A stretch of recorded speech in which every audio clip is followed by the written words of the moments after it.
Saya katakan pada ibu saya, bahkan Allah akan turunkan saat di dunia. Ayah saya meninggal saat saya masuk pesantren, dan baiknya saya rasakan luar biasa. Beliau mengajar di musalla kecil dulu, sekarang jadi masjid. Itu saya selalu di bawah. Beliau mengajar, saya tidur. Sekarang gantian, saya mengajar, beliau tidur. Dan kadang di pangku, gendong sampai pulang. Saya pernah sengaja pura-pura tidur untuk ingin tahu apa yang dikerjakan ayah saya di jalan. Jaga betul supaya nggak bangun. Begitu saya disimpan di kasur dan bangun, diajak bercanda. Saya mau masuk pesantren, beliau nggak sempat ngantar. Saya bertemu, beliau menangis, peluk saya, minta maaf nggak bisa ngantar ke pesantren. Saya belum mengerti apapun saat itu. Saya bertekad, insya Allah saya belajar dengan sungguh-sungguh. Sepekan, 2 pekan saya dapat panggilan pulang. Saya tanya pada kakak saya yang ikut, sekarang ada di sini, di mana ayah? Beliau nggak jawab. Sampai di Bandung, paman saya, beliau sekarang saya ke MUI Jawa Barat, langsung menyampaikan, nampaknya nggak akan terkejar sampai sana, mungkin sudah dimakamkan. Saya ngerti, paham saat itu bahwa beliau telah wafat. Maka saya pulang. Maghrib saya sampai, saya dapati ibu di ruangan tengah. Saya datangi, saya menahan tangis, tidak menangis sedikit untuk membahagiakan ibu saya. Saya datang, saya peluk, saya temani tidurnya. Itu pertemuan saya dengan ayah saya terakhir di mimpi. Saya bermimpi melihat sudah pakai kemeja, tersenyum, mendadahi saya. Sudah. Besoknya saya cari kamar. Ternyata Allah Akbar, apa yang selama ini saya pelajari di pesantren, kitabnya sudah ada di kamar semua, dan disiapkan. Saya menangis saat itu. Saya bawa mushaf. Jadi bapak saya, ayah saya, itu bajunya pun saat itu dibagikan kepada sahabat-sahabat. Bajunya, kitab-kitab itu dibagikan. Ibu saya menunjukkan kemudian ada jam, jangan kita pakai, simpan lagi. Saya bawa mushaf. Dengan mushaf itu saya duduk di ruangan tengah, saya menghadap kiblat dan saya mohon kepada Allah, ya Allah, saya tak punya kemampuan lagi membahagiakan ayah saya saat hidup di dunia, tapi mohon jadikan setiap huruf dalam Al-Quran ini, ya Allah, pahalanya mengalir untuk ayah saya. Begitu saya bacakan saat itu, tak bisa saya berhenti, dan tiba-tiba langsung masuk ayatnya, artinya, posisinya, nomornya, masuk. Seperti kan ingin berbuat baik. Puncaknya saya sekolah. Ya Allah, saya ingin berbakti pada ibu dan saya. Tidak tahu apa yang terjadi.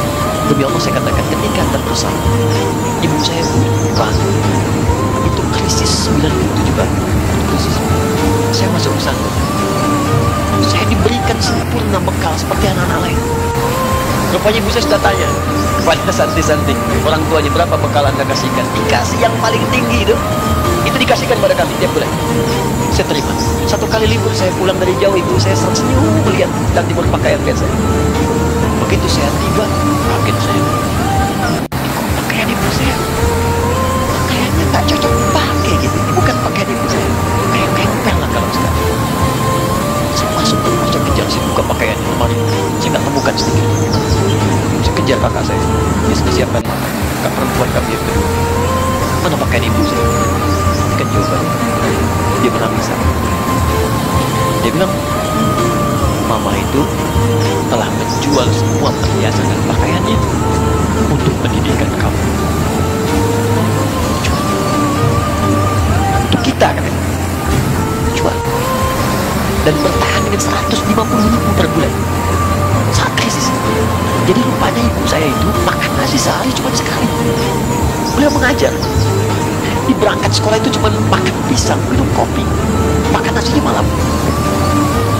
Saya bilang, ya Allah, saya akan ganti baju ibu saya dengan kain ihram dan saya gandeng tangannya di Masjid Haram.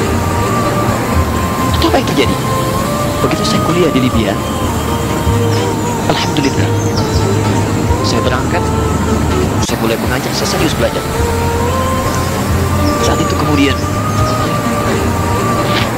Allah mulai berikan jalan. Saya ingin sungguh-sungguh Malam saya bangun, saya sholat, saya belajar, saya menghafal Quran, saya belajar riwayat Quran. Sampai puncaknya tiba. Saya ditugaskan pemerintah Indonesia saat itu untuk menjadi petugas haji di Mekah. Saya telepon ibu saya. Saya bilang, Ma, saya insya Allah akan haji 2010. Saya telepon Februari saat itu. Saya bersuara, terbayang wajahnya itu senyuman bahagia. Alhamdulillah, nah, kapan berangkat tahun ini insya Allah. Saya bilang, dan saya tidak akan pernah berangkat kecuali mamaku akan berangkat. Terdengar nada pesimis tapi senyum. Dari mana katanya? Allah akan kasih saya bilang. Saya sedang bekerja berusaha karena Allah, mustahil Allah akan sia-siakan. Berapa butuhnya? Porsinya 25 juta. Kapan harus ada? Bulan Juni. Ya, dari Februari ke Juni. Ya, Juli bukan Juli. Ya, jadi saya masih ingat bulan 7 5 bulan. Saya ibu Pak, nabung saya. Saya beli tabungan, saya niatkan untuk ibu saya haji. Bulan Juli mesti setor 25 juta. Jadi semua tabungan masukin situ. Ada yang ngajar ngaji, masukin situ. Masukin semua. Tepat sepekan sebelum itu kemudian didaftarkan, saya buka tabungan. Allahu Akbar, karunia Allah luar biasa. Tadi butuh berapa? 25 juta. Begitu dibuka, Masya Allah, 1 juta. Nah, beasiswa nggak banyak, 1 juta.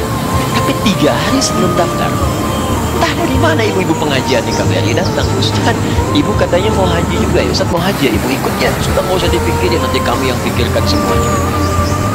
Tiba-tiba dikirim, bayar porsinya di sana, dapat koper paling besar. Bayangkan, tadinya kopernya belum datang, telepon lagi, nah koper belum datang katanya. Saya bilang, Ma, tenang aja, apa hadiahnya nggak jelas ini? Tidak jelas, saya bilang, insya Allah. Ya, nah cuman beritanya berbeda. Begitu saya telepon lagi, Ma, gimana bisa? Nah, telah keluar pengumumannya. Kapan, Ma? 2013. Loh, kan saya haji 2010, nggak bisa, harus 2010. Lihat kalimat ibunda saya. Nah, jangan pernah mengambil hak orang lain. Kalau kasih 2013, alhamdulillah. Saya bilang, Ma, kita tidak harus mengambil hak orang lain, tapi kita meminta kepada Allah yang memanggil kita. Boleh jadi Allah akan berikan tambahan kuota pada tahun. Doa lagi, minta tahun masjid. Tiba-tiba ada sedang oke di Istanbul saat itu, keputusan setiap ada 1000 muslim, 1 kuotanya. Saat itu Indonesia dapat tambahan 22.000, termasuk ibu saya ada di situ.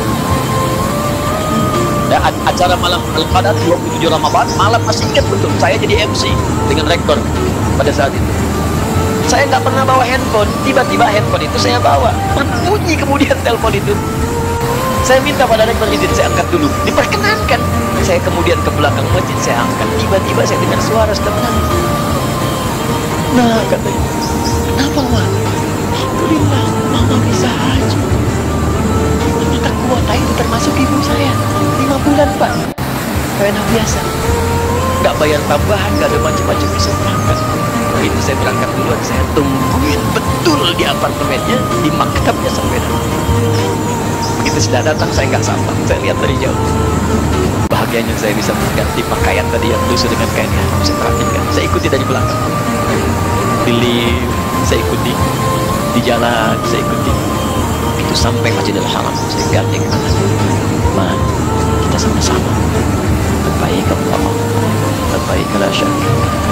Saya tahu, saya gandeng ibu saya lindungi supaya dapat kenikmatan dalam doa. Begitu saya rasakan bagaimana Sayyidah Hajar bekerja keras untuk Ismail. Saya balas di situ. Saya gandeng tangan yang kanan. Saya minta pada Allah, muliakan ibu saya, ya Allah, muliakan ibu saya, muliakan. Berikan saya kesempatan membahagiakan. Cuma yang kanan digandeng, yang kiri kosong. Sudah tidak ada. Jadi ketika Anda belajar pun untuk menjadi ulama, Allah akan muliakan Anda. Orang tua Anda akan dapat bagiannya. Yang hafal Quran itu Musa, yang bisa haji bapak ibunya. Kemarin saya jadi Amirul Hajj dari kedutaan Saudi berangkat, membawa 350 orang rombongan. Siapa yang saya bawa? Ahli Quran yang hafal Quran, anak-anaknya. Ahmad Kamil yang haji, pengajarnya, murabinya, ibunya, temannya, banyak yang berangkat. Yang berangkat siapa? Calon ulama. Dia jadi ulama itu jangankan sudah jadi, kalau benar caranya, baru bergerak pun Allah pasti akan jaga. Kalau benar caranya.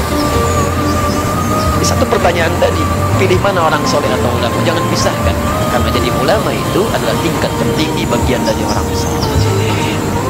Jadi mesti ada yang jadilah di keluarga.